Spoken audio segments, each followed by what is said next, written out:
نحمده ونصلي على رسوله الكريم اما بعد فاعوذ بالله من الشيطان الرجيم بسم الله الرحمن الرحيم رب اشرح لي صدري ويسر لي امري واحلل عقدة من لساني يفقهوا قولي.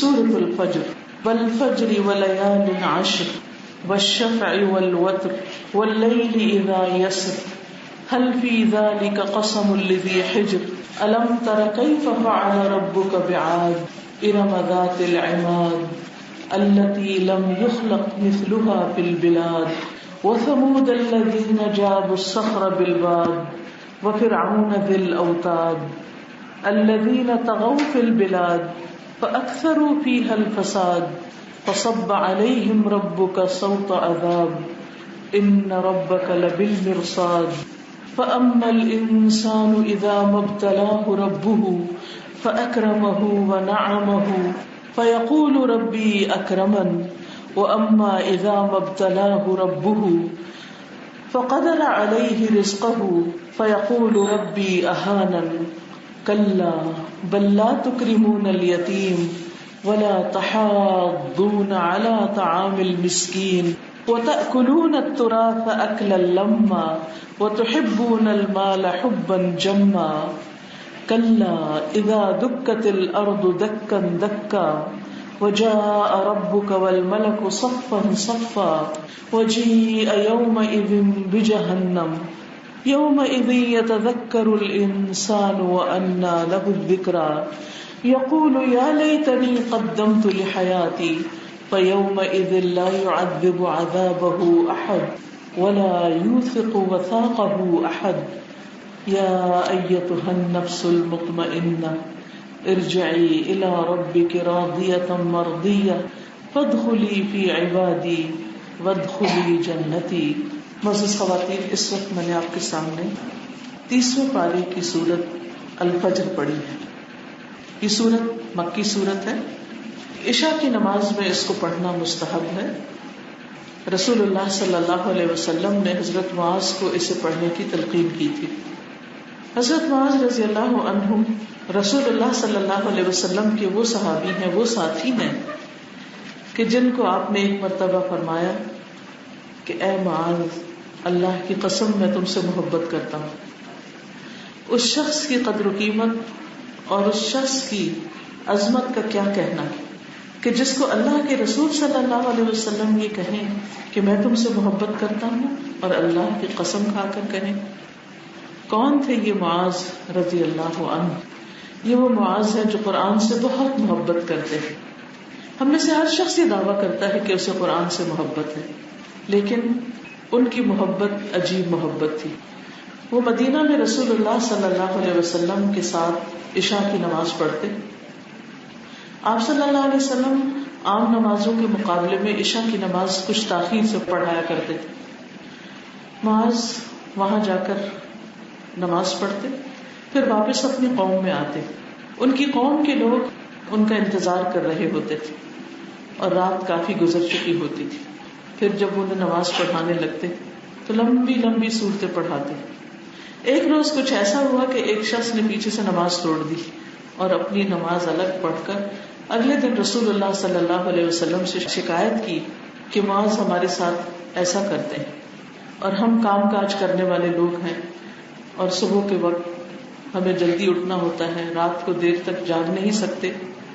تو بہرحال آپ صلی اللہ علیہ وسلم نے حضرت معاذ کو بلایا اور ان کو فرمایا کہ افتان انت یا معاذ، اے معاذ کیا تم لوگوں کو فتنے میں ڈالنے والے ہو؟ یعنی تھکے ہارے ماندے لوگوں کو اتنی لمبی سورتوں کے ساتھ نماز پڑھاتے ہو. تم ان کو سورت الفجر اور کچھ اور سورتوں کا نام لیا کہ وہ کیوں نہیں پڑھا دیتے، واللیل اور الشمس. تو بہرحال آپ صلی اللہ علیہ وسلم نے ان کو عشاء کی نماز میں اس سورت کے پڑھنے کی تلقین کی تھی. بہرحال سورت بہت ہی خوبصورت سورت ہے. 29 آیات ہیں اس کی، 139 کلمات ہیں. اس میں اللہ سبحانہ وتعالیٰ فجر کی قسم کھاتے ہیں. والفجر، قسم ہے فجر کی.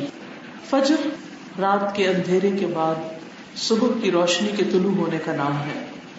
یہ سورج نکلنے سے تقریباً 1.5 گھنٹہ پہلے یا 1.25 گھنٹہ پہلے شروع ہوتا ہے یہ وقت. رات کا اندھیرا چھٹنے لگتا ہے اور دن کی روشنی آنے لگتی ہے. زندگی کا آغاز ہونے لگتا ہے. تمام پرند چرند اپنے اپنے گھونسلوں میں جاگ اٹھتے ہیں اور انہیں کوئی جگانے والا بھی نہیں ہوتا, کوئی ان کے پاس الارم بھی نہیں ہوتا. اللہ سبحانہ وتعالیٰ نے ان کی فطرت میں رکھ دیا ہے کہ وہ صبح کے وقت اٹھا کریں. ایسا نہیں کہ اللہ نے پرندوں کی فطرت میں یہ رکھا ہے اور ہماری فطرت میں نہیں رکھا, ہمارے لیے بھی یہی رکھا ہے. لیکن عام طور پر ہمارے لیے فجر کے وقت اٹھنا بہت مشکل ہوتا ہے. لیکن فجر کے وقت اٹھنا اور فجر کی نماز ادا کرنا, فجر کے وقت اللہ سبحانہ وتعالیٰ کا ذکر کرنا اور خاص طور پر قرآن مجید کی تلاوت کرنا نہایت پسندیدہ ہے, کیونکہ اس وقت کی نماز میں فرشتے حاضر ہوتے ہیں. جو واپس جاتے ہیں تو اللہ تعالیٰ ان سے پوچھتے ہیں کہ میرے بندوں کو کس حال میں پایا, تو وہ کہتے ہیں جب ہم ان کے پاس گئے تو وہ نماز پڑھ رہے تھے, یعنی عصر کے وقت آتے ہیں, اور جب ہم ان سے جدا ہوئے تو بھی وہ نماز ادا کر رہے تھے. تو ایسے لوگوں کی جو ان نمازوں کی پابندی کرتے ہیں ان کے حق میں فرشتے بھی گواہی دیتے ہیں اللہ سبحانہ وتعالیٰ کے پاس, حالانکہ اللہ تعالیٰ ان کو خود بھی خوب جانتے ہوتے ہیں. اللہ سبحانہ وتعالیٰ اس وقت کی قسم کھاتے ہیں, والفجر, فجر کی قسم. اللہ سبحانہ وتعالیٰ جب کسی چیز کی قسم کھاتے ہیں تو اس سے مراد اسے گواہ بنانا ہوتا ہے, اسے بطور نشانی پیش کرنا ہوتا ہے کہ تم اس میں غور و فکر کرو اور اس سے سبق لو. تو فجر اللہ تعالیٰ کی قدرت کی نشانیوں میں سے ایک بہت بڑی نشانی ہے کہ کس طرح رات کا سیاہ اندھیرا آہستہ آہستہ صبح کی روشنی میں بدلنا شروع ہو جاتا ہے, جس وقت ساری مخلوق اٹھ کر اللہ تعالیٰ کا ذکر کرتی ہے, اللہ کو یاد کرتی ہے.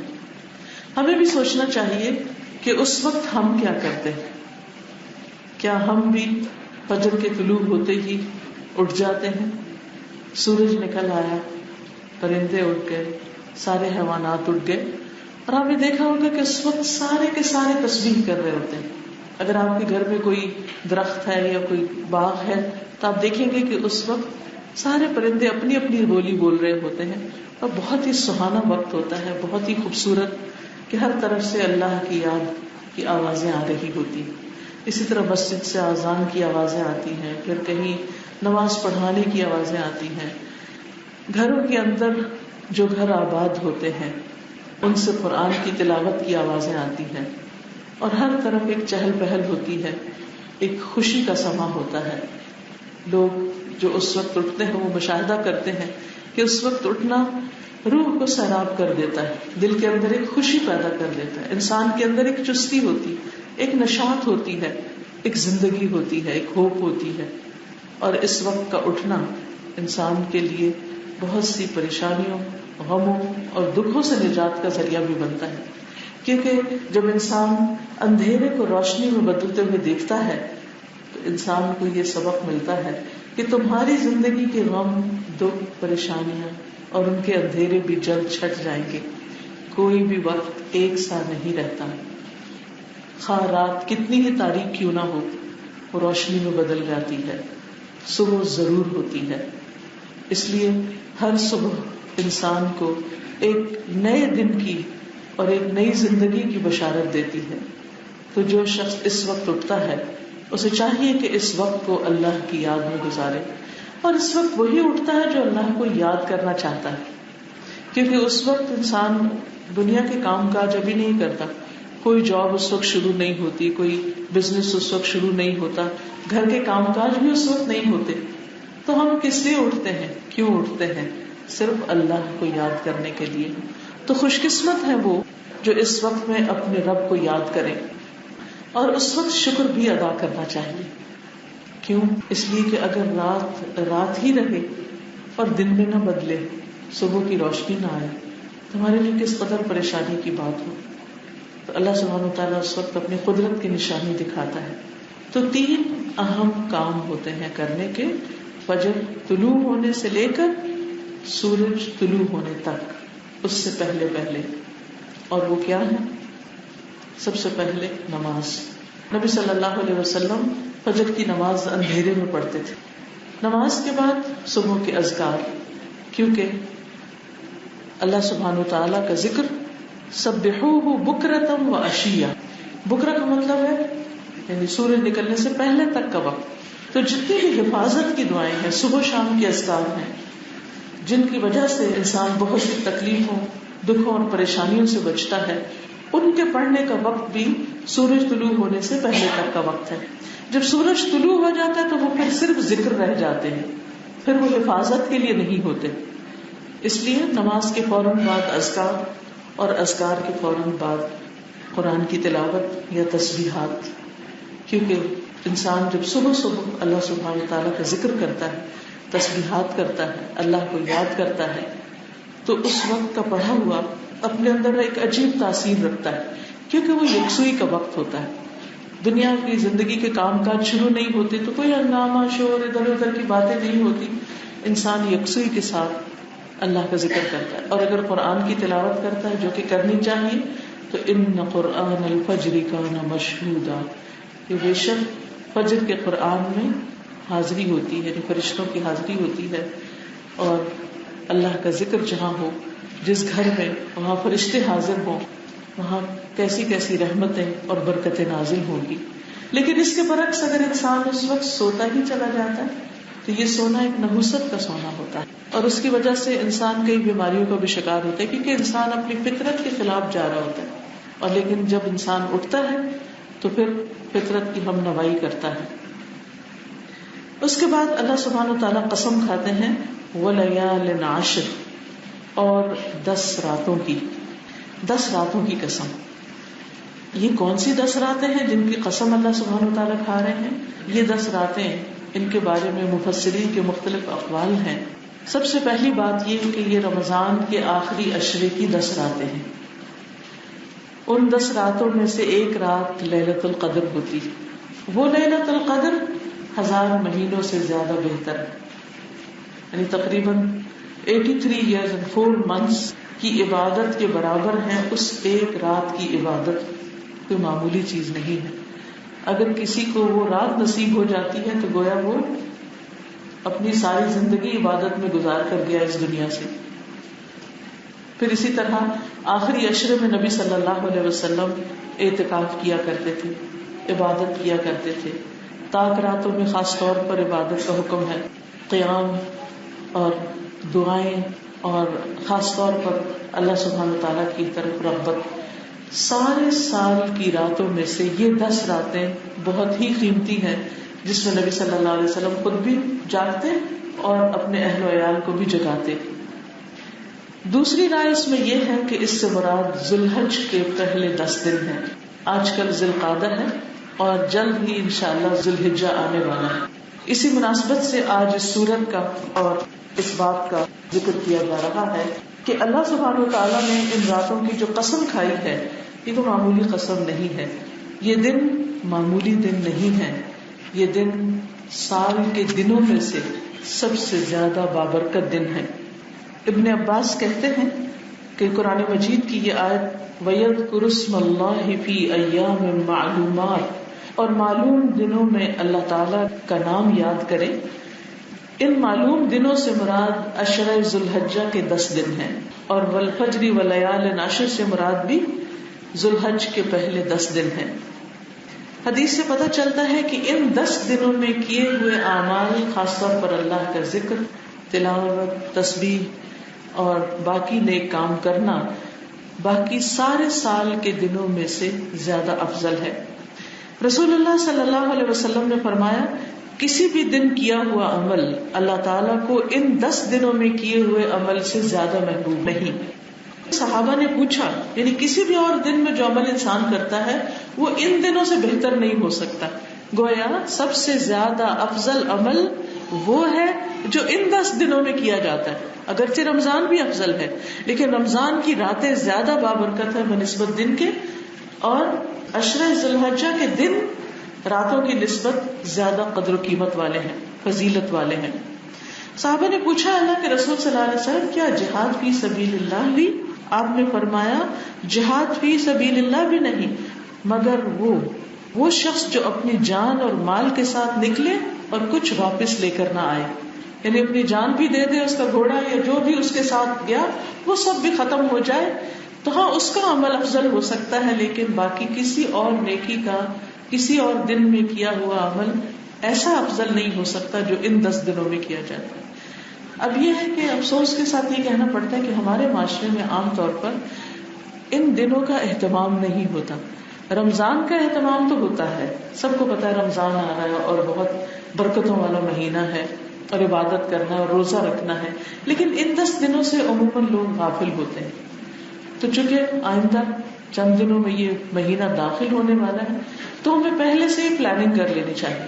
کامیاب لوگ وہ ہوتے ہیں جو کسی کام یا کسی وقت یا موقع کے آنے سے پہلے اس کی پلاننگ کر لیتے ہیں کہ یہ کام ہم کیسے کیسے کریں گے۔ تو ان 10 دنوں میں ہمیں کیا کیا نیک عمل کرنے ہیں ان کی بھی ہم لسٹ بنا لیں اپنے پاس، بلکہ ایک بروشر ہے چھوٹا سا، اس میں مختلف کاموں کی ٹپس دی ہوئی ہیں کہ آپ کیا کیا کر سکتے ہیں، کیونکہ بعض اوقات انسان خود ایسی چیز زیادہ نہیں سوچ سکتا لیکن دوسروں سے مدد لے سکتا ہے، تو اس کو بھی آپ پڑھ سکتے ہیں۔ بہرحال ان دنوں کے محبوب ہونے کی وجہ کیا ہے؟ اس لیے کہ انہی دنوں میں حج ہوتا ہے۔ 9 ذی الحج حج کا دن ہے، عرفہ کا دن۔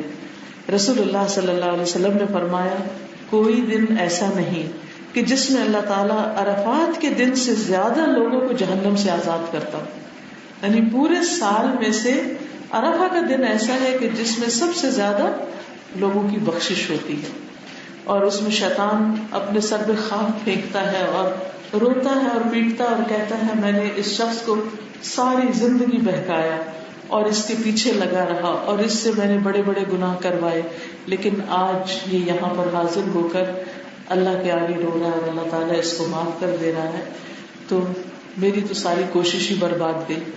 تو اس لیے جو لوگ حج پہ جا رہے ہیں واقعی خوش قسمت ہیں کہ ان کو عرفہ کے میدان میں ہی عرفہ کا دن ملے گا، لیکن جو لوگ یہاں پر بھی ہیں انہیں بھی اس دن روزہ رکھ کر عرفہ والوں کے ساتھ اجر و ثواب میں شریک ہونا چاہیے اور خوب خوب استغفار کرنی چاہیے، اللہ تعالیٰ سے معافی مانگنی چاہیے۔ جب عرفہ کا دن ہوتا ہے تو میرے دل میں ہمیشہ یہ آتا ہے، میں کہتی ہوں اللہ تعالیٰ عرفہ میں کھڑے ہونے والے بھی آپ کے بندے ہیں اور ہم یہاں جو بیٹھے ہیں ہم بھی آپ کے بندے ہیں اور ہم بھی آپ کی نظروں سے اوجھل نہیں ہیں، اور اگر وہ وہاں پہنچے ہیں تو ہمارا بھی دل چاہتا ہے کہ ہم وہاں پہنچ کر معافی مانگیں، لیکن اگر ہمارے وسائل اجازت نہیں دیتے یا حالات موافق نہیں تو ہم جہاں بھی تجھ سے بخشش مانگ رہے ہیں تو ہمیں بخش دے۔ تو اس دن خاص طور پر اپنی بخشش کی دعا آپ کر سکتے ہیں اور باقی بھی جو آپ کر سکیں۔ اور اس عشرے کا آخری دن جو ہے وہ 10واں دن یوم النحر کہلاتا ہے، اور یہ قربانی کا دن ہے جس کے بارے میں رسول اللہ صلی اللہ علیہ وسلم نے فرمایا اللہ تعالیٰ کے نزدیک سب سے فضیلت والے دن یوم النحر اور یوم القر ہیں، یعنی جو منا کے دن ہیں۔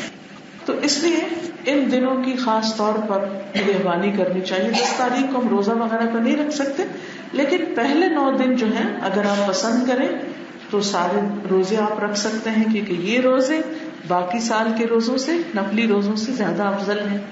اسی طرح صدقہ خیرات، ذکر الہی، اور اس دن کا جو روزہ ہے 9 ذی الحج کا، اس کے بارے میں حدیث میں آتا ہے کہ 9 ذی الحج یوم عاشورہ، اور اس دن کا روزہ گزشتہ سال اور آئندہ سال کے گناہوں کا کفارہ ہے۔ ایک اور روایت سے پتہ چلتا ہے کہ رسول اللہ صلی اللہ علیہ وسلم 9 ذی الحج، یوم عاشور اور ہر ماہ میں سے 3 دن کے روزے رکھا کرتے تھے، لیکن حاجی جو میدان عرفات میں ہوتے ہیں انہیں یہ روزہ نہیں رکھنا ہوتا، ان کے لیے اس روزے کی ممانعت ہے، کیونکہ ان کا اصل ریچول زوال آفتاب کے بعد عرفہ کے میدان میں کھڑے ہو کر دعائیں کرنا ہے، اللہ سبحانہ وتعالیٰ کو یاد کرنا ہے، اور اس دن کا سب سے افضل ذکر لا الہ الا اللہ وحدہ لا شریک لہ لہ الملک ولہ الحمد وہو علی کل شیء قدیر ہے۔ پھر اسی طرح اس کی 10 تاریخ کو ہماری عید ہوتی ہے، اور عید کے دن عید کی نماز پڑھنا، پھر قربانی کرنا، اور قربانی اللہ کی رضا اور خوشنودی کے لیے کرنا، تقوی حاصل کرنے کے لیے کرنا، تو یہ انسان کے لیے اجر و ثواب کمانے کے بہترین دن ہیں۔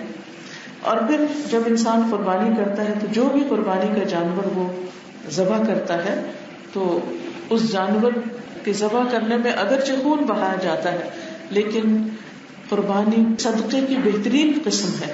نبی صلی اللہ علیہ وسلم نے جب مکہ فتح کیا تو اس کے بعد مسلمانوں کے لیے فتوحات کا دروازہ کھل گیا، طرح طرح کے وفود آنے لگے آپ کی خدمت میں اور فوج در فوج اسلام میں داخل ہونے لگے.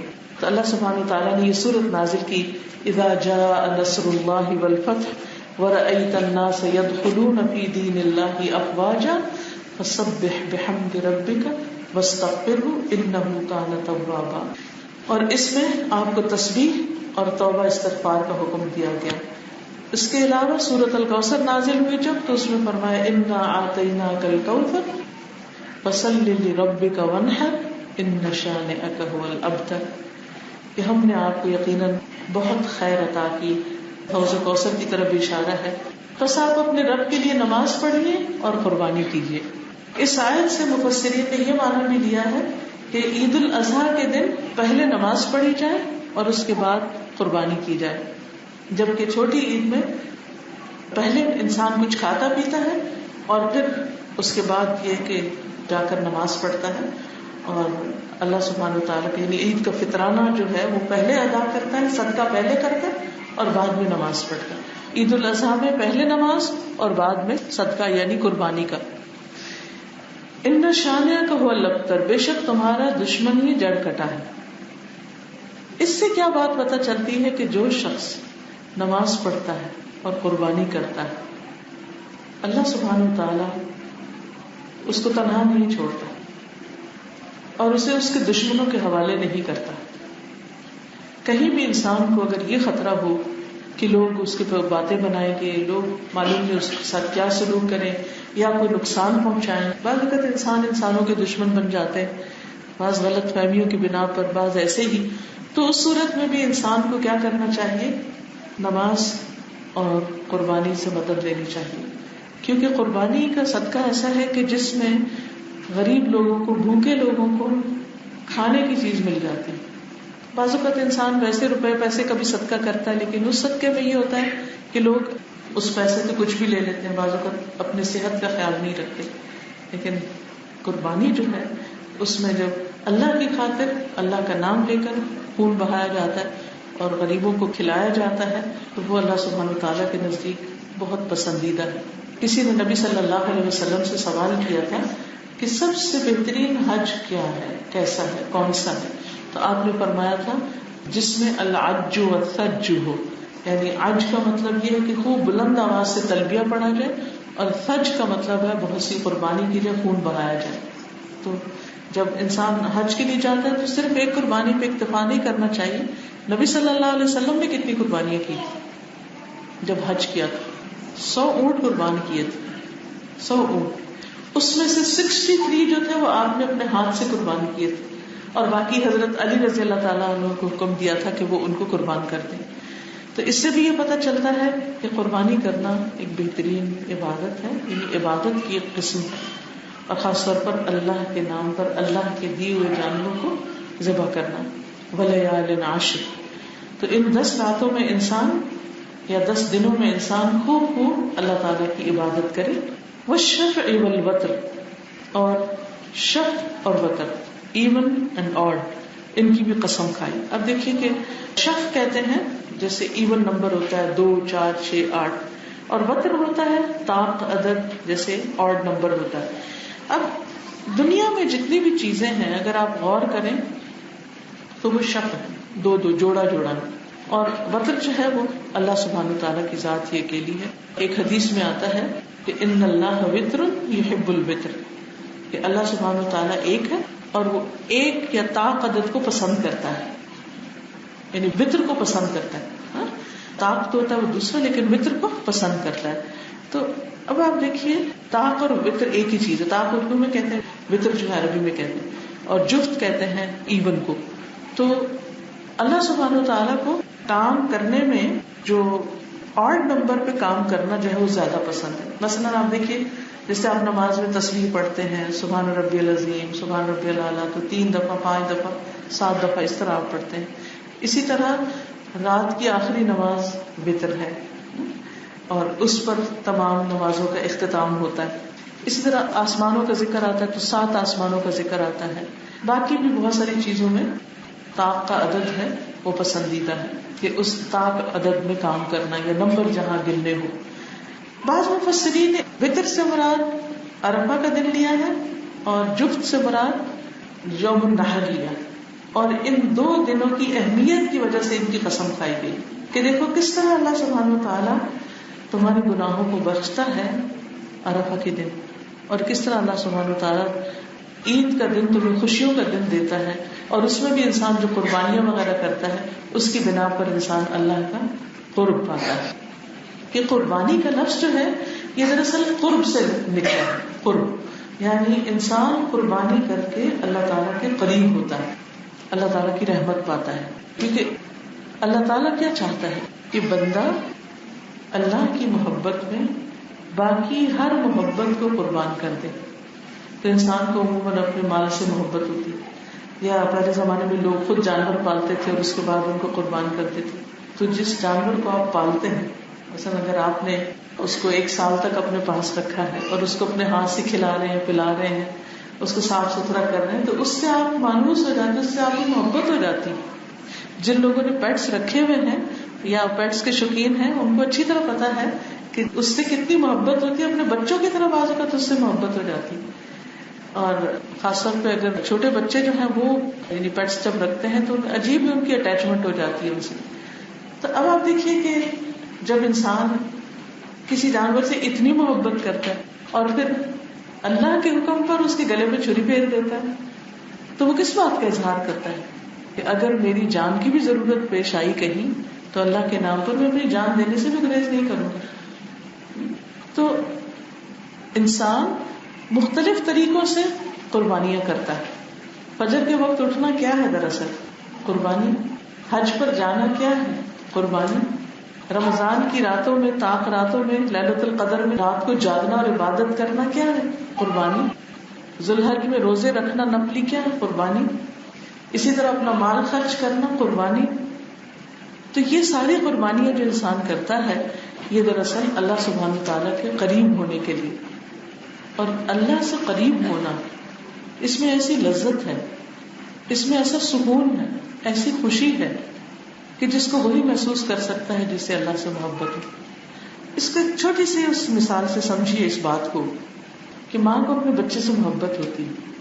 تو آپ دیکھیے کہ ماں اگر کام کاج بھی کر رہی ہے، کچھ بھی کر رہی ہے، بچہ چھوٹا ہے، جب وہ اسے اٹھا کر چاہے وہ خود کتنی بھی تھکی ہوئی اٹھا کر اپنے سینے سے لگاتی ہے، اس کو دودھ پلاتی ہے، اسے اپنے قریب کرتی، تو اس وقت اس کی خوشی، اس کے سکون اور اس کی کیفیت کا کوئی اندازہ ہی نہیں کر سکتا کہ اسے اس وقت کیا مل رہا ہوتا ہے جب اس کا بچہ اس کے قریب ہوتا. اور یہی بچہ اگر دور ہو جائے، کھو جائے، یا اسے کوئی تکلیف ہو، یا بچہ بڑا ہو کر اسے چھوڑ جائے، تو ماں کے لیے اس سے زیادہ اذیت اور کرب کی بات کوئی نہیں ہوتی. تو انسان ہمیشہ جن چیزوں سے محبت کرتا ہے اس کا دل چاہتا ہے کہ وہ اس کی آنکھوں کے سامنے رہے، اس کے قریب رہے، اس کا ذکر ہوتا رہے، اس کو خوش کیا جاتا رہے. تو جو شخص اللہ سبحانہ تعالیٰ سے محبت کرتا ہے پھر یہ کیسے ہو سکتا ہے کہ وہ اس کا قرب پانے کی تمنا نہ رکھے، اس کا محبوب بننے کی تمنا نہ رکھے. تو یہ قربانیاں جو ہیں اللہ سبحانہ تعالیٰ نے ہم پر جو مقرر کی ہیں، اور آگے ذوالحج کے مہینے میں قربانی کے دن آئیں گے، تو ان کو صرف ایک ریچول سمجھ کے ادا نہ کیجیے. نیت کیا ہونی چاہیے کہ میں اپنے مال کی، اپنی اس جانور کی قربانی کر رہا ہوں صرف اور صرف اللہ سبحانہ تعالیٰ کی خاطر، اللہ کا قرب پانے کے لیے، اللہ کی محبت کے لیے. اور جب انسان اللہ کی خاطر یہ کرتا ہے تو اللہ تعالیٰ بھی ضرور راضی ہوتا ہے. جیسے سورۃ اللیل میں آتا ہے کہ الا ابتغاء وجہ ربہ الاعلی ولسوف یرضی، مگر اپنے رب کا چہرہ چاہنے کے لیے تو رب بھی اس سے ضرور راضی ہوگا. ولسوف یرضی. اس میں آپ دیکھیے کہ جب ایک انسان صرف اور صرف اللہ کی خاطر ایک کام کرتا ہے تو اللہ تعالیٰ بھی اس سے راضی ہو جاتا ہے. لیکن جب وہی کام انسان بندوں کو دکھانے کے لیے کرتا ہے تو اس میں کوئی خیر نہیں ہوتی، بلکہ وہ چیز انسان کے خلاف قیامت کے دن الٹا حجت بنے گی. تو بہرحال جفت اور طاق کی قسم کھائی گئی، واللیل اذا یسر، اور رات کی قسم جب وہ چل پڑے. یعنی یسر کا مطلب ہوتا ہے رات کے وقت چلنا، یعنی گویا سورج غروب ہونے کے ساتھ رات کی آمد ہوتی. ہم سو بھی جاتے ہیں، رات چلتی رہتی ہے، اور چلتے چلتے جب ہمارے اٹھنے کا وقت ہوتا ہے تو رات رخصت ہو جاتی.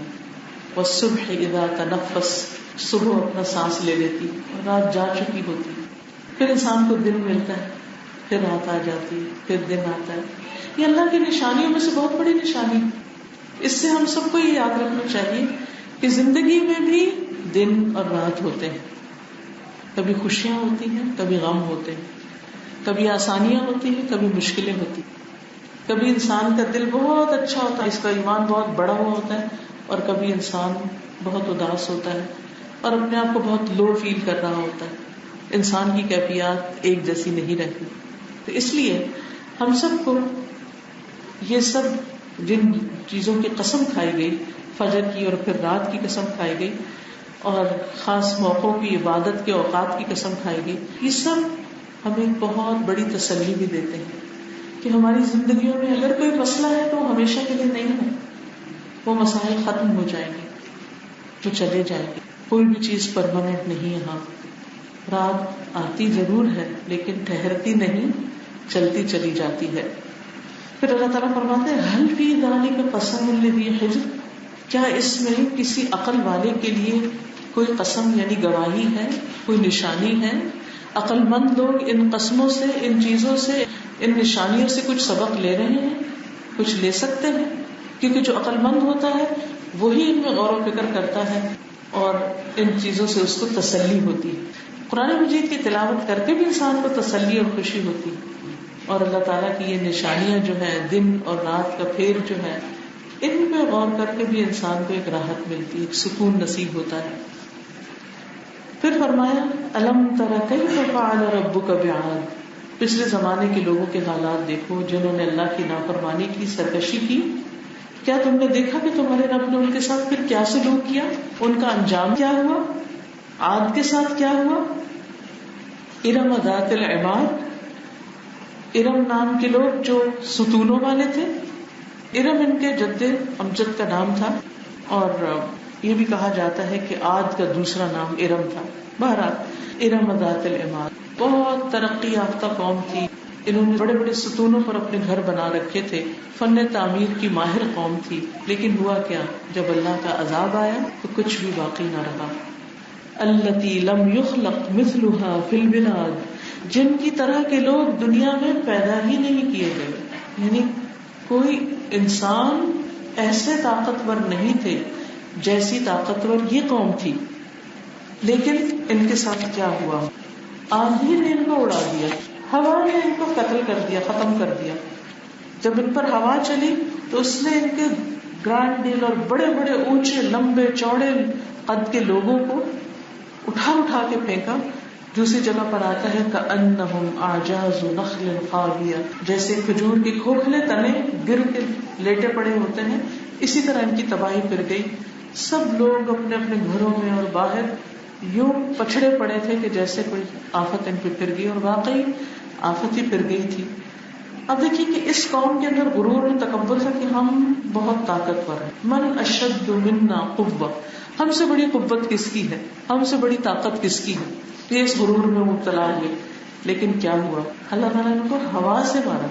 ہاں دیکھیے کہ ہوا تو چلتی ہے تو ہوا نظر بھی نہیں آتی اور گزر جاتی ہے، اور اس قوم کو تو پٹھا کے ایسا مارا جو گرا پھر اٹھ ہی نہیں سکا. وَثَمُودَ الَّذِينَ جَابُوا الصَّخْرَ بِالْوَادِ، اور سمود جنہوں نے چٹان کو کاٹا وادی میں، یعنی ان کے علاقے کا نام بھی واد کہلاتا ہے. اور دوسرے یہ کہ یہ پہاڑوں کے بیچ میں رہتے تھے اور وہاں پر انہوں نے گھر بنا رکھے تھے چٹانیں تراش تراش کر. اور آج بھی ان کے کچھ کھنڈرات موجود ہیں، اور انسان حیران ہوتا ہے کہ ہزاروں سال پہلے آنے والی یہ قوم کس طرح اتنی مضبوط چٹانوں کو کاٹ کر کے ڈیزائن بناتی تھی، اور ان کو کھود کھود کر اندر سے رہنے کے کمرے اور اپنے پرسکون گھر بناتی تھی. کہ کس قسم کے لوگ تھے اور کتنے طاقتور تھے. اور آج بھی آپ دیکھیں کہ پتھروں کو توڑنا کوئی آسان کام نہیں ہوتا، اور یہ قوم کس طرح پتھر توڑ توڑ کے اس میں رہ رہی تھی. لیکن اللہ سبحانہ وتعالیٰ نے کس طرح ان کو ختم کیا، یہ بھی اپنے آپ کو بڑی چیز سمجھتے تھے. انہوں نے ایسے مضبوط گھر بنا رکھے تھے کہ ہوا ہمیں کوئی نقصان نہیں دے سکتی، کیونکہ ان سے پہلی قوم ہوا سے تباہ ہوئی تھی، تو یہ انہوں نے اپنے لیے بہت زبردست بندوبست کر رکھا. کہتے ہیں کہ یہ قوم عادی کے جو بچے ہوئے نیک لوگ تھے وہ پھر ان علاقوں میں آ کے بسے اور انہوں نے یہاں گھر بنائے. لیکن اللہ تعالیٰ نے ان کو بھی زلزلے سے اور ایک چیخ سے تباہ کر دیا. یعنی وہ مضبوط گھر جو تھے اس میں زلزلہ آیا اور چیخ، اور یہ اس آواز کے ساتھ ختم ہو گئے، بجھ کر رہ گئے. وفرعون ذی الاوتاد، اور فرعون جو کھونٹوں والا تھا، یعنی جس کی بہت بڑی فوجیں تھی، جہاں جا کے وہ پڑاؤ ڈالتا تو خیمے لگ جایا کرتے تھے. اور ویسے بھی ان کا جو سمبل تھا وہ بہت بڑا کیل یا بہت بڑا اس طرح کا. ابھی بھی اگر آپ دیکھیں ان کے اسٹیچوز یا ان کے مجسمے وغیرہ اور ان کی تصویریں، تو اس میں آپ دیکھیں گے کہ ان کے ہاتھوں میں خاص قسم کا موٹا سا بڑا سا کیل پکڑا ہوا ہوتا ہے جو ان کی قوت کی علامت تھی. فرمایا کہ دیکھو کہ ان کے ساتھ کیا ہوا. اللہ سبحانہ تعالیٰ نے ان کو پانی میں ڈبو دیا، کیونکہ فرعون نے کہا تھا نا کہ یہ مصر کی نہریں، یہ دریا میرے ہیں، میں تمہارا رب اعلیٰ ہوں. تو اس نے ان دریاؤں کو اپنا بتایا، وہی اس کو لے ڈوبے، یعنی اسی پانی میں جا پڑا. الذین طغوا فی البلاد، ان سب نے مل کر اپنی اپنی قوم نے کیا کیا، ملکوں میں سرکشی کر ڈالی اور بہت زیادہ کر دی. طغوا طغیانی سے ہے، یعنی حد سے بڑھ گئے، اپنے شر میں بہت آگے نکل گئے، اللہ کی نافرمانی میں بہت دور تک چلے گئے. فاکثروا فیہا الفساد، انہوں نے اس پہ کثرت سے فساد کیا. فساد دو طرح کا ہوتا ہے، ایک ذہنی فساد ہوتا ہے اور ایک عملی فساد ہوتا ہے. ذہنی فساد کیا ہوتا ہے کہ ذہنوں کو اتنا بگاڑ دیا جائے، اتنا خراب کر دیا جائے کہ وہ کوئی صحیح بات قبول ہی نہ کرے، اللہ کی بات میں، دین کی بات میں ان کا کوئی انٹرسٹ ہی نہ رہے، اس سے ایک طرح سے دوری اور نفرت. فاکثروا فیہا الفساد، انہوں نے اپنی قوموں کے اندر ایسی سچویشن پیدا کر دی تھی، ان کے لیڈرز نے اس طرح قوم کو گمراہ کیا تھا کہ لوگ پیغمبر کی بات نہیں مانتے تھے. فاکثروا فیہا الفساد فصب علیہم ربک صوت عذاب، تو تیرے رب نے ان پر عذاب کا کوڑا برسا دیا. دیکھیے کہ یہ جو فساد ہے، چاہے وہ ذہنی فساد ہو یا پھر وہ ملکوں میں فساد ہو، چوری، لوٹ مار، دوسروں کے حقوق غصب کرنا، دوسروں پر ظلم کرنا، یہ تمام چیزیں ہوں، یہ انسانوں کی ترقی اور سروائیول کے راستے میں بہت بڑی رکاوٹ ہوتے ہیں. تو اس بنا پر اللہ سبحانہ وتعالیٰ نے پھر ان قوموں کو سرے سے ختم کر دیا، اور اس میں سے صرف وہ لوگ بچے جو اللہ تعالیٰ کی اطاعت کرنے والے تھے. ان ربک لبالمرصاد، بے شک تیرا رب گھات میں ہے، یعنی دیکھ رہا ہے کون کیا کر رہا ہے. آج بھی آپ دیکھیں کہ دنیا کے مختلف علاقوں میں لوگوں نے خوب فساد برپا کر رکھا ہے، لیکن اللہ تعالیٰ نے ہر ایک کا ایک وقت مقرر کیا. جب وہ وقت آ جاتا ہے تو پھر اللہ تعالیٰ کسی کو بھی نہیں چھوڑتا. جب کسی کو زیادہ مہلت مل جائے، کسی کی رسی دراز ہو جائے، تو اسے بے فکر نہیں ہونا چاہیے. اسے یاد رکھنا چاہیے کہ اللہ سبحانہ وتعالیٰ پکڑنے والا ہے، اور وہ کسی بھی وقت پکڑ سکتا ہے، اور جب وہ پکڑے تو کوئی چھڑا بھی نہیں سکتا، اور جب وہ پکڑتا ہے تو کوئی کام بھی نہیں آتا. فَأَمَّا الْإِنسَانُ إِذَا مَا ابْتَلَاهُ رَبُّهُ فَأَكْرَمَهُ وَنَعَمَهُ فَيَقُولُ رَبِّي أَكْرَمَنِ. لیکن رہا انسان، یعنی انسان کا حال یہ ہے کہ جب اس کا رب اس کو آزماتا ہے، اس کو عزت دیتا ہے، اس کو نعمتیں دیتا ہے، تو کہتا ہے میرے رب نے مجھے بڑی عزت دی. پھر وہ رب کا نام لیتا ہے جب اس کے پاس اس کی مرضی کی تمام چیزیں ہوتی ہیں، یعنی خوشحالی میں وہ خوش ہو جاتا ہے اور اللہ کا نام بھی لے لیتا ہے. لیکن اگر ذرا بھی حالات تبدیل ہو جائے، رزق میں تنگی ہو جائے، کوئی پریشانی آ جائے، تو وہ اللہ تعالیٰ سے بھی ناراض ہو جاتا ہے اور اللہ تعالیٰ کو بلیم کرنے لگتا ہے. وَأَمَّا إِذَا مَا ابْتَلَاهُ فَقَدَرَ عَلَيْهِ رِزْقَهُ فَيَقُولُ رَبِّي أَهَانَنِ. اور جب اس کا رب اس کو آزماتا ہے اور اس پر اس کا رزق تنگ کر دیتا ہے، تو وہ کہتا ہے میرے رب نے میری بے عزتی کر دی، مجھے رسوا کر دیا، میرے ساتھ اچھا نہیں کیا، میرے ساتھ ایسا کیوں کیا، وائی می، میرے اوپر یہ مشکل کیوں آئی. ایک مومن کا یہ کلام نہیں ہو سکتا، ایک مومن یہ بات نہیں کہہ سکتا، کیونکہ مومن تو ہر حال میں یا صبر کر رہا ہوتا ہے یا شکر کر رہا ہوتا ہے. نعمت ملتی ہے تو اللہ کا شکر ادا کرتا ہے، اور اگر تکلیف آتی ہے تو وہ صبر کرتا ہے، اور وہ سمجھتا ہے اس میں بھی کوئی خیر ہے. ہر حال میں وہ اللہ تعالیٰ سے راضی رہتا ہے. یعنی شکر کی اصل یہ ہے کہ صرف اس وقت شکر نہیں کرنا جب نعمتیں ہوں، اس وقت بھی شکر کرنا جب نعمتیں چلی جائیں. جیسے ایوب علیہ السلام تھے، ان کی مثال قرآن مجید میں ہمیں ملتی ہے کہ کس طرح ایوب علیہ السلام کے پاس دنیا کی ہر دولت، زمینیں تھی، جائیدادیں تھی، فصلیں اور کھیت ان کے جیسے کہتے ہیں نا سونا اگلتے تھے، مال بھی تھا، اولاد بھی تھی، جانور مویشی بھی تھے، یعنی دنیا کی ہر نعمت، اور اوپر سے نبوت بھی مل گئی. تو لوگ کہنے لگے کہ آپ کے لیے کیا مشکل ہے کہ آپ اللہ کی عبادت کریں اور لوگوں کو اللہ کی طرف بلائیں، آپ کے پاس تو سبھی کچھ ہے. تو اس پر اللہ سبحانہ تعالیٰ نے ان کو آزما لیا اور ان کے پاس جو کچھ تھا سب کچھ لے لیا، اور انہیں جسمانی بیماری میں بھی مبتلا کر دیا. اور یہ بیماری 1-2 دن کی نہیں تھی، 18 سال کی تھی. 18 سال تک وہ بیماری، اور اسکن ڈیزیز. اب دیکھیں اگر ہمارے کوئی چھوٹا سا پمپل بن جائے، کوئی چیز، کوئی کٹ لگ جائے، کچھ تو ہائے ہائے کرتے ہر ایک کو دکھاتے ہیں کہ کٹ لگ گیا، کٹ لگ گیا، ایک مصیبت آ جاتی. لیکن آپ دیکھیے کہ ایوب علیہ السلام کس طرح 18 سال صبر کرتے ہیں، لیکن اس حال میں وہ عبادت نہیں چھوڑتے. وہ کہتے ہیں یا رب جب تو نے مجھے سب کچھ دیا تو میں اپنے نرم گرم بستر کو تیری خاطر چھوڑتا تھا اور عبادت کے لیے کھڑا ہو جاتا تھا رات کے وقت، لیکن اس وقت مجھے میرا مال اور اولاد بھی کچھ مصروف کر دیتے تھے.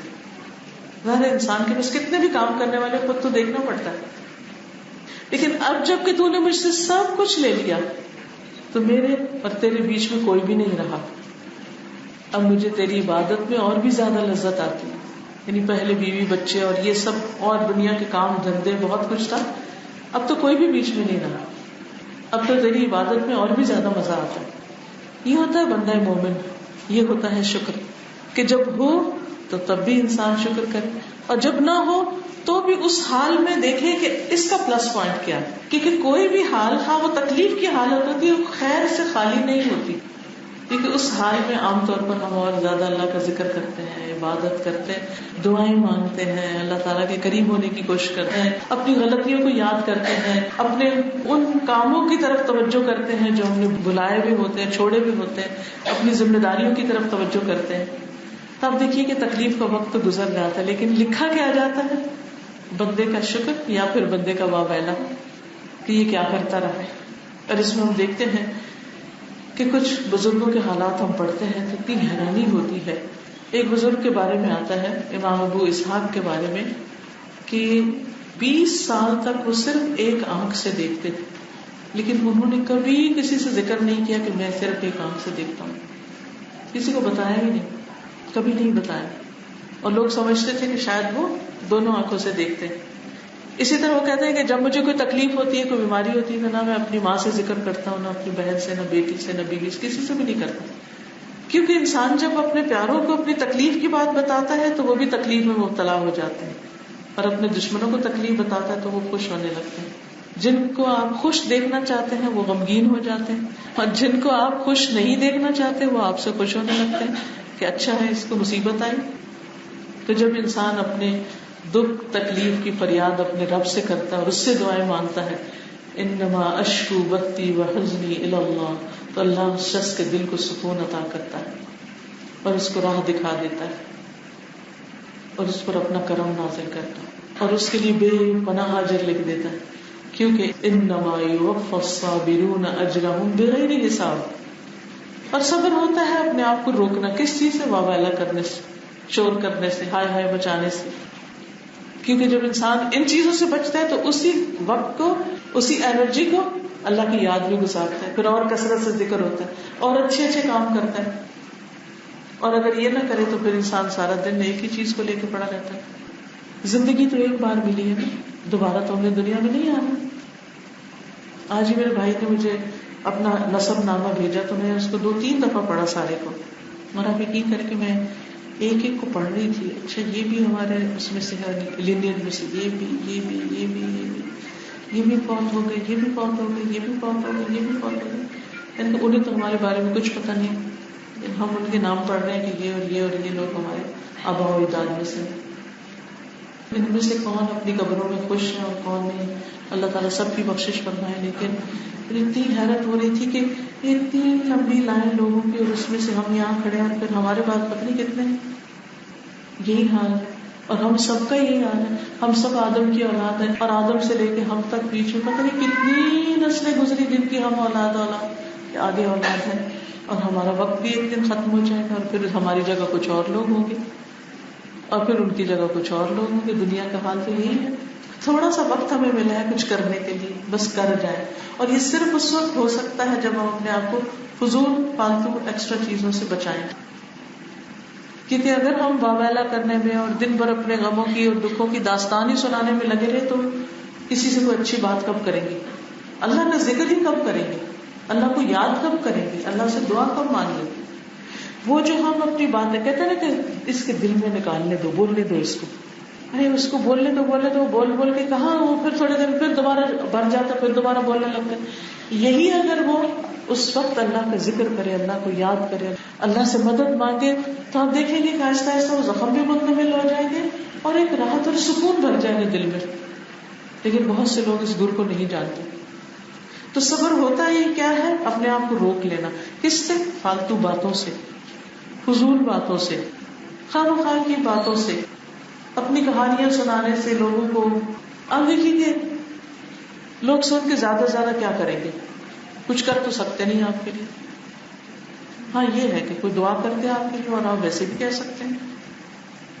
تو اس میں ہم سب کو اس بارے میں بہت کیئرفل ہونے کی ضرورت ہے، اور اپنے دن بھر کا جائزہ محاسبہ کرنے کی ضرورت ہے کہ ہم سارا دن کن کاموں میں، ہماری گفتگو کے عام ٹاپکس اور موضوعات کیا ہوتے ہیں، کیا واقعی وہ بہت ضروری ہوتے ہیں. اور کتنی دفعہ ہوتا ہے نا کہ آپ کسی کو ایک بات کہہ رہے ہوتے ہیں، وہ کچھ اور سمجھ رہے ہوتے ہیں، وہ کوئی اور جواب دیتا ہے، اور آپ کہتے ہیں نہیں میرا یہ مطلب نہیں. پھر صفائیاں پیش کرنے لگتے ہیں آپ، اور پھر وہ مزید کچھ اور اس سے بنا لیتا ہے، اور وہ کیا اس قدر بدمزگی ہو جاتی ہے. وہیں سے بعضوں کو جھگڑے شروع ہو جاتے ہیں. آج ہی کسی خاتون نے ذکر کیا کہ وہ کچھ دن کے لیے اپنے بہن بھائیوں سے ملنے کے لیے آئے، اور اتنی مس انڈرسٹینڈنگ ہے کہ کوئی سیدھے وہ بات ہی نہیں کرنا چاہتا. تو کس قدر افسوس اور دکھ کی بات ہے کہ محبت کے رشتے اور باتوں کرتے تھے. ہزاروں میل دور سے لوگ آتے ہیں ایک دوسرے سے ملنے کے لیے اور ایک دوسرے کے ساتھ وقت گزارنے کے لیے. خون کے رشتے ہیں، مل بیٹھنا چاہیے، لیکن نہیں. میں نے کہا کہ وجہ کیا ہے؟ کہ ان کو بس کچھ شکایت ہے کہ آپ نے کچھ باتیں ایسی کی تھی جن کی وجہ سے ہمارا دل دکھا، بھی معاف کر دو. میں نے کہا آپ بھی معافی مانگ لیں اور وہ بھی معاف کر دیں، تبھی کام چلے گا. یہ ان باتوں کو لے کے بیٹھنے سے تو کچھ حاصل نہیں. لیکن پھر ہمیں یہ سوچنا چاہیے نا کہ وہ باتیں کرنے کی ضرورت ہی کیا تھی کہ جس کی وجہ سے اتنی بڑی بڑی غلط فہمیاں پیدا ہو گئی اور رشتے آپس میں، خون کے رشتے جو ہیں وہ ایک دوسرے بدزن ہیں. بجائے اس کے کہ ہم ایک دوسرے کے لیے خوشی کا باعث ہو، ایک دوسرے کے لیے محبت اور ایک دوسرے کے غم بانٹنے کا ذریعہ، ہم ایک دوسرے کے لیے دکھ اور تکلیف کا باعث بن جائے. کہ ہمیں دیکھ کے کسی کو دکھ ہو، ہم سے بات کر کے کسی کو دکھ ہو. ہماری زندگی پھر کیا کمایا ہم نے؟ کیونکہ الکلمۃ الطیبۃ صدقہ، اچھی بات بھی صدقہ ہے. تو ہم میں سے ہر ایک دیکھے کہ میری کس گفتگو سے خیر نکلتی ہے اور کون سی باتیں ایسی جس سے شر پھوٹتا ہے، تو ان باتوں کو ختم کر دیں. اور اگر انسان ہونے کے ناطے کو چھوڑی تو معافی مانگنے میں دیر نہ لگائے. تو یہ دو چیزیں جو ہیں انسان کے لیے بہت بڑی آزمائش ہے، کہ انسان کے پاس مال کا ہونا بھی آزمائش اور نہ ہونا بھی آزمائش، کیونکہ انسان کسی حال میں بھی راضی نہیں ہوتا. پھر اللہ تعالیٰ فرماتے ہیں کلا بل لا تکرمون الیتیم، ہرگز نہیں، بلکہ تم یتیم کی عزت نہیں کرتے. ولا تحاضون علی طعام المسکین، اور مسکین کو کھانا کھلانے کی رغبت نہیں دیتے، ایک دوسرے کو آمادہ نہیں کرتے، ایک دوسرے کو توجہ نہیں دلاتے کہ یہ کام کرو. اب دیکھیے کہ قرآن مجید میں 30ویں پارے میں خاص طور پر یتیم کا بہت ذکر آتا ہے. عربوں کی سوسائٹی میں یتیم بہت میزریبل کنڈیشن میں، جس بچے کا باپ نہ ہوتا، نابالغ بچہ جس کا باپ نہ، اس کو یتیم کہتے ہیں. تو اس کو کوئی پوچھنے والا نہیں ہوتا تھا. عموماً جو چچا وغیرہ ہوتے تھے وہ جائیداد پر قبضہ کر لیتے، اور یہ یتیم بچے بھکاری بن جاتے، در در مارے مارے پھرتے، اور ان کی حالت بہت ہی میزریبل ہوتی. تو اس پر اللہ سبحانہ تعالیٰ نے بار بار توجہ دلائی، اور پھر خاص طور پر مسکینوں کی طرف توجہ دلائی. ایک اور سورۃ الماعون میں بھی اللہ تعالیٰ فرماتے ہیں ارأیت الذی یکذب بالدین فذلک الذی یدع الیتیم ولا یحض علی طعام المسکین فویل للمصلین الذین هم عن صلاتهم ساہون الذین هم یراؤون ویمنعون الماعون. کیا دیکھا تم نے اس شخص کو جو جزا سزا کو جھٹلاتا ہے، قیامت کے دن پر اس کا ایمان ہی نہیں. فذلک الذی، یہ وہی تو ہے، یدعو الیتیم، جو یتیم کو دھکے دیتا ہے. یعنی اگر وہ دروازہ کھولتا ہے اور یتیم مانگنے کے لیے دھکا دے کے باہر اس کو کرتا ہے، یعنی کہ میرے پاس کچھ نہیں تمہارے لیے. یا یہ کہ چھوٹی چھوٹی بات اگر گھر میں رکھے ہی ہیں یا ان کو پالنا ہی پڑ گیا تو چھوٹی چھوٹی باتوں پہ ان کو ڈانٹ ڈپٹ اور ان کے ساتھ برا سلوک. تو ولا یحض علی طعام المسکین، وہاں بھی یہی بات کہی گئی کہ مسکین کو کھانا کھلانے کی ترغیب نہیں دیتے. جو کسی کو ترغیب نہیں دیتا وہ خود کہاں سے کھلائے گا، وہ خود کہاں کیئر کرے گا. اس لیے بہت ضروری ہے کہ یہ دو کام جو ہیں، یتیم اور مسکین کا خیال رکھنا، اور خصوصاً اگر اپنے خاندان میں، اپنے رشتہ داروں کے اندر ہے، اپنے قریب کے نیبرز میں ہے، یا کہیں پر بھی، ضروری ہے کہ صرف یتیم خانے میں جا کے آپ مدد کریں. اپنے آس پاس دائیں بائیں بیوہ عورتیں اور یتیم، ان کو آپ دیکھیں کہ وہ کس حال میں زندگی بسر کر رہے ہیں، جن کے لیے کمانے والا کوئی نہیں رہا. تو ان کی ضروریات کا خیال رکھنا انتہائی ضروری. اسی لیے اللہ تعالیٰ فرماتا ہے فویل للمصلین، نمازیوں کے لیے ہلاکت. یعنی تم نمازیں پڑھتے ہو، روزہ رکھتے ہو، عبادت کرتے ہو، لیکن اس کے باوجود تم انسانوں کے کام نہیں آتے. الذین هم عن صلاتهم ساہون، پہلی غلطی ان کی ہے کہ اپنی نمازوں سے غافل ہیں، پوری نہیں پڑھتے، کبھی پڑھی کبھی نہیں پڑھی، کبھی وقت ٹال کے پڑھی، دیر سے پڑھی، کبھی قضا کر کے پڑھی، کبھی کچھ کیا. یہ ہے ساہون. کچھ پڑھی کچھ نہ پڑھی تو جو پڑھی ہوتی وہ بھی ضائع ہو جاتی. تو اس لیے نمازوں کے اوقات کی پابندی کرنا، پانچوں نمازیں پڑھنا اور توجہ سے پڑھنا، یہ بہت ضروری ہے. الذین هم یراؤون، وہ جو دکھاوا کرتے ہیں، یعنی یتیم مسکین پہ خرچ کرتے ہیں یا نماز پڑھتے ہیں تو اپنی ساری نیکیوں کو پرچار کرتے ہیں، دکھا دکھا کے کرتے ہیں کہ لوگوں میں ہم بڑے نیک مشہور ہو جائیں، لیکن اللہ کی نگاہ میں ان کی کوئی عزت نہیں. وَيَمْنَعُونَ الْمَاعُونَ، بعض اوقات کیا کہ چھوٹی سی استعمال کی چیز بھی کسی کو نہیں دیتے. یعنی اتنے بخیل ہوتے ہیں کہ اگر ان کا کوئی قریبی ان سے مانگ بھی بیٹھے کہ یہ کوئی ادھار میں بھی لینے آ جائے تو اس کا بھی انکار کر دیتے. یعنی چھوٹی چھوٹی چیزوں پہ بھی کسی کے کام نہیں آتے. ہاں دکھاوے کی بات ہو تو دکھا دکھا کے بڑے بڑے کام کرنے کو بھی تیار ہو جاتے ہیں. تو یاد رکھیے، کھجور کا آدھا ٹکڑا بھی انسان اگر چھپا کے کسی کی مدد کر دیتا ہے، کسی کو کچھ دے دیتا ہے، وہ ایک پہاڑ خرچ کرنے سے زیادہ بہتر ہے جو دکھاوا کر کے دیا جائے. تو اس لیے یہاں پر خصوصاً یتیم اور مسکین کا لحاظ رکھنے اور خیال رکھنے کی بات کی گئی. وَتَأْكُلُونَ التُّرَاثَ أَكْلًا لَمًّا، اور تم میراث کا، وراثت کا سارا مال سمیٹ کے کھا جاتی. یہ بھی ہمارے معاشرے کے اندر کتنی خرابی ہے کہ جو طاقتور ہوتا ہے وہ دوسروں کو ایکسپلائٹ کر کے، باپ نے گھر چھوڑا، سب کو باہر نکال دیا اور خود اس پہ قبضہ کر لیا، بڑے بیٹے نے قبضہ کر لیا، کسی اور نے قبضہ کر لیا، اور عورتوں کا حصہ تو دینا ہی نہیں. کس قدر ظلم اور زیادتی کی بات ہے. جاہلیت کے دور میں یہ مسائل تھے، آج بھی آپ دیکھیں کہ یہی مسائل موجود ہیں. وہ تو چلے مسلمان نہیں تھے، لیکن آج ہم تو مسلمان ہیں، ہمیں تو اپنے حالات کا جائزہ لینا چاہیے کہ ہم ان چیزوں کی طرف توجہ کر رہے ہیں یا نہیں. وَتُحِبُّونَ الْمَالَ حُبًّا جَمًّا، اور تم مال سے شدید محبت رکھتے ہو. حُبًّا جَمًّا، بہت زیادہ محبت. اچھا، یہ مال کی محبت ہے، یہ اگر اس طرح ہو کہ انسان اپنے رب کے حقوق بھول جائے، بندوں کے حقوق بھول جائے، تو یہ انسان کے لیے وبال جان ہے. لیکن اگر انسان مال سے اس لیے محبت رکھتا ہے کہ اسے خیر کے کاموں میں زیادہ سے زیادہ استعمال کرے تو وہ محبت مذموم نہیں. کلا اذا دکت الارض دکا دکا، ہرگز نہیں جب زمین کوٹ کر ریزہ ریزہ کر دی جائے گی، خوب کوٹ دی جائے گی. اسٹریٹ سارے پہاڑ، عمارتیں، بلڈنگ، درخت، ہر چیز کو بالکل باریک کر کے اسٹریٹ زمین ایک ٹکیا کی طرح ہو جائے گی، اس میں کوئی اونچ نہیں ہوگی. وجاء ربک والملک صفا صفا، اور تیرا رب اور فرشتے صف در صف آ جائیں گے. یہ کون سی صف ہے؟ یعنی اللہ سبحانہ وتعالیٰ خود تشریف لائیں گے لوگوں کا حساب لینے کے لیے. سورۃ عما یتساءلون میں آتا ہے کہ آسمان کے وفتحت السماء فکانت ابوابا، آسمان کھول دیا جائے گا اور اس میں دروازے ہی دروازے ہو جائیں گے. یعنی یہ آسمان جس طرح نظر آتا ہے ایسا نہیں ہوگا، آسمان کے دروازے کھلیں گے اور جتنے فرشتے آسمان پر ہیں وہ اترنا شروع کر دیں گے، اتر کر زمین کو چاروں طرف سے اپنے گھیرے میں لے لیں گے. پہلے لائن میں پہلے آسمان کے فرشتے آئیں گے، پہلا سرکل بنے گا، پھر دوسرے آسمان کے آئیں گے، دوسرا بنے گا، پھر تیسرا راؤنڈ، پھر چوتھا، پھر پانچواں، پھر چھٹا، پھر ساتواں. زمین کے اوپر انسان کھڑے ہوں گے، اللہ تعالیٰ حساب لیں گے. زمین کے چاروں طرف فرشتے ہی فرشتے ہوں گے. کہاں بھاگ کر جائے گا انسان؟ کہیں بھی نہیں. وَجَاءَ رَبُّكَ وَالْمَلَكُ صَفًّا صَفًّا وَجِيءَ يَوْمَئِذٍ بِجَهَنَّمَ. اس دن جہنم سامنے لائی جائے گی. جہنم کو 70,000 لگامیں لگی ہوئی ہوں گی. ایک لگام پر 70,000 فرشتے ہوں گے. تقریباً 4,90,00,000 فرشتے بنتے ہیں جو جہنم کو کھینچ کے لوگوں کے سامنے لے آئے. جب انسان اللہ کے سامنے کھڑا ہو کر حساب دے گا تو اس کو ہر طرف آگ نظر آ رہی ہے, اور اس وقت اس کا حال برا ہوگا ڈر کے مارے کہ اگر اللہ تعالیٰ مجھ سے راضی نہیں ہوا تو یہ ٹھکانہ ہو سکتی ہے آگ. یومئذ یتذکر الانسان وانى له الذکریٰ.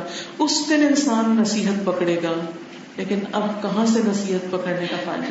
اب کیا فائدہ نصیحت حاصل کرنے کا؟ آج ہوش آئے گی انسان کو اور کہے گا یقول یا لیتنی قدمت لحیاتی, اے کاش میں نے اپنی زندگی کے لیے کچھ کیا ہوتا. آج ہم سب اپنی زندگیوں کے لیے تو کچھ کر رہے ہیں, لیکن زندگی یہ تھوڑی ہے.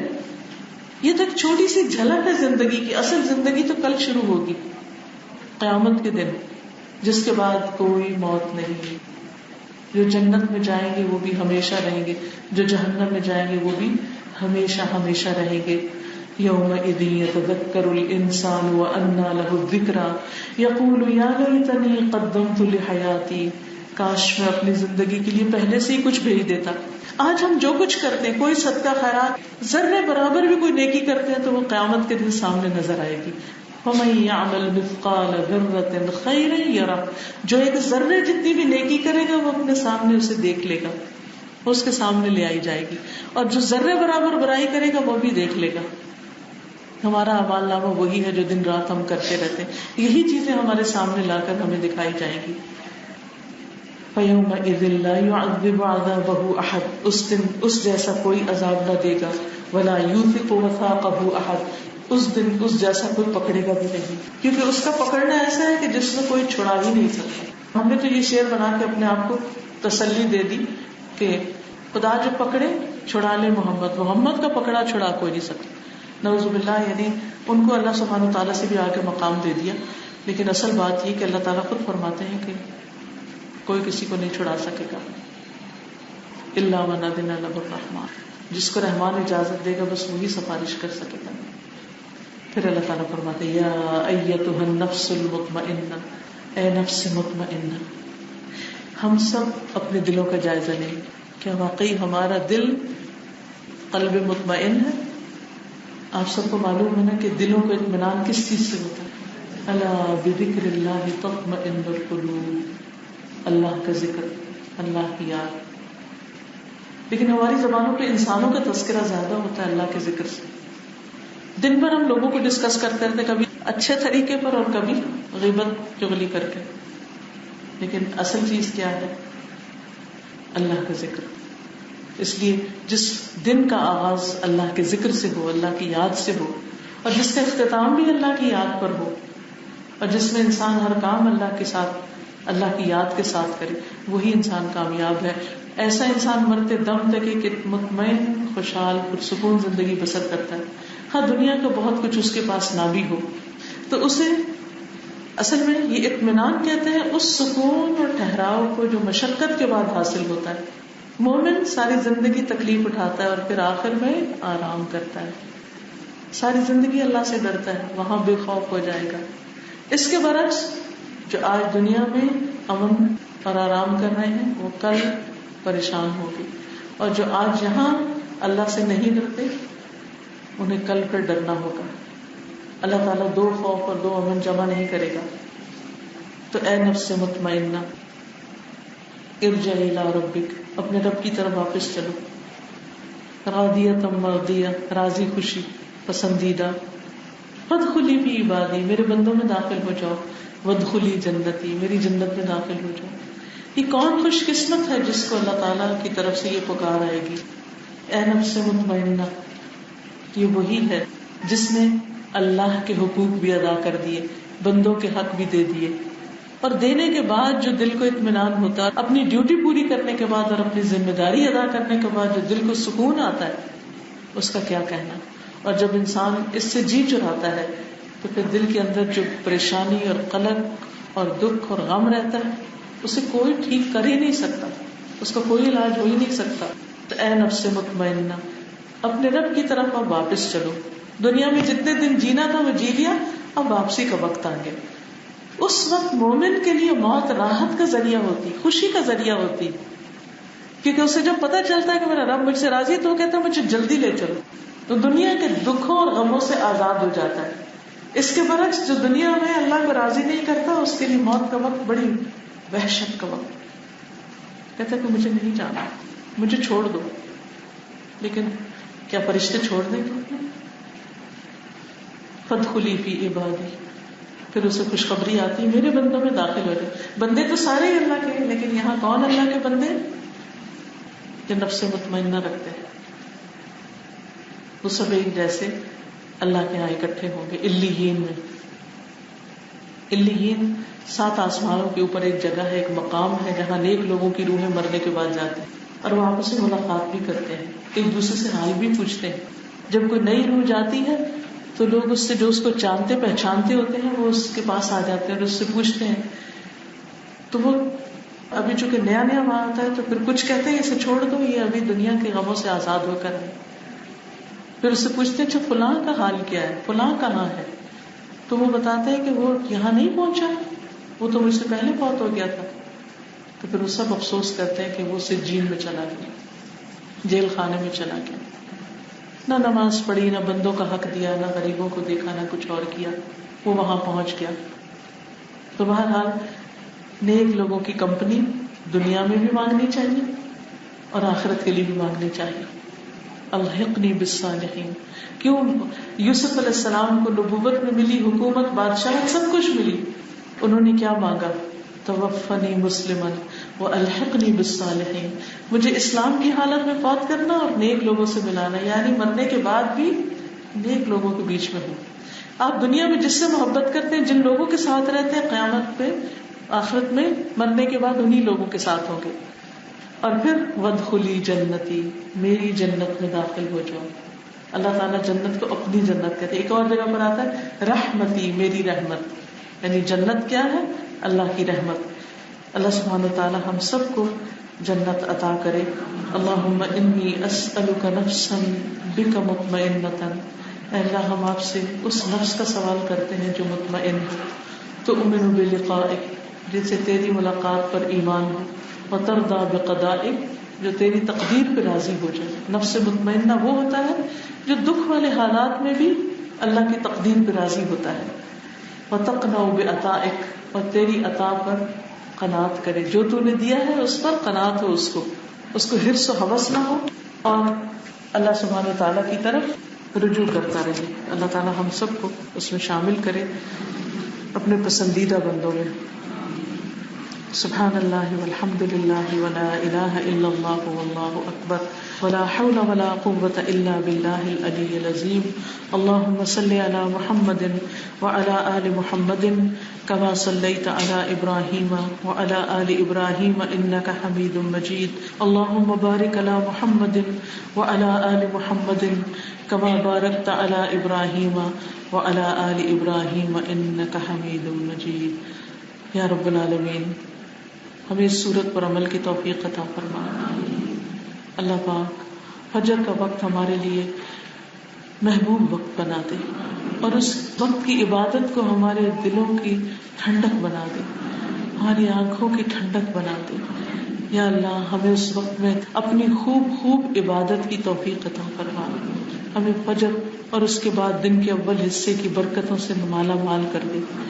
یا اللہ ہمارے گھروں کو بھی اپنے ذکر سے آباد کر دے. یا اللہ ہمیں آئندہ آنے والے ذی الحج میں روزے، زکوٰۃ، خیرات اور خاص طور پر قربانی کی توفیق عطا فرما.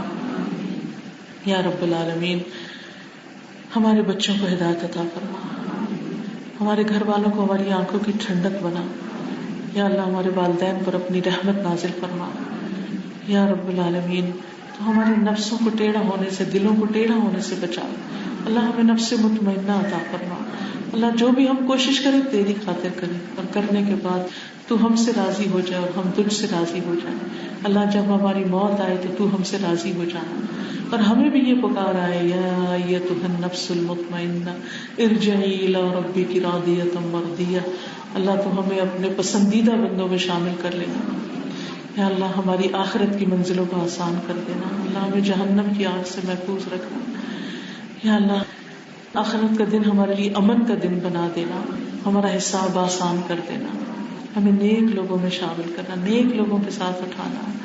یا اللہ جتنی بھی ہماری زندگی باقی ہے ہمیں زیادہ سے زیادہ اچھے کام کرنے کی توفیق عطا فرما. ہمیں ایسا علم اور سمجھ عطا کر کے ہم تیری راہ میں دوڑ سکیں. اللہ تو ہم سے راضی ہو جا. یا اللہ جتنی بہنیں آئی ہیں ان کے دلوں میں جو دعائیں اور نیک تمنائیں ہیں اللہ ان کو پورا فرما. ربنا تقبل منا انک انت السمیع العلیم. یا اللہ سارے بیماروں کو شفاء کاملہ عطا فرما. اللہ سب دکھی لوگوں کے دکھ دور فرما.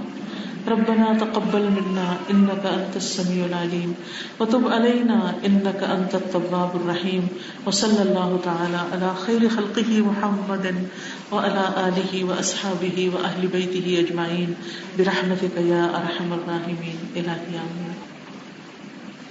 اچھا ایسا ہے کہ آپ کے کچھ دوست احباب حج اور عمرے پر جا رہے ہوں گے, تو یہ ایک چھوٹا سا کارڈز کا مجموعہ ہے. یہ جب حج اور عمرہ کر رہے ہیں تو لٹکا لیا جائے گلے میں ربن ڈال کے, تو اس سے بہت آسانی رہتی. اسی طرح یہ عمرے کی نئی کتاب آئی ہے, اس میں جنازے کی دعائیں, کیونکہ وہاں اکثر جنازے ہو رہے ہوتے ہیں, صبح شام کے اذکار, گناہوں کی بخشش کی دعائیں, نماز کے بعد کی دعائیں بھی شامل کی گئی ہیں, صف بنانے کا طریقہ, اور اسی طرح مدینہ میں کیا کریں, اور باقی چیزیں بھی. بہت پریکٹیکل کتاب ہے یہ. اسی طرح میں چاہوں گی کہ ذوالحج کے بارے میں آپ زیادہ سے زیادہ لوگوں کو انفارم کریں اور ان کو اس کی تعلیم دیں. تو یہ ایک چھوٹا سا پمفلٹ ہے عشر ذوالحج میں کرنے کے کام, اور اس میں یہ حدیثیں لکھی ہوئی ہیں کہ اللہ سبحانہ و تعالیٰ کو سب سے زیادہ پسندیدہ عمل ان دنوں کا عمل.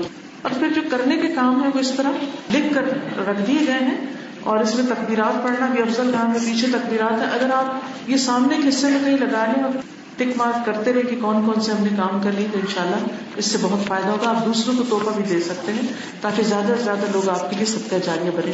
اسی طرح عید الاضحیٰ اور قربانی کے مسائل وغیرہ پہ مشتمل یہ کارڈ ہے, اس کو بھی آپ لے سکتے ہیں.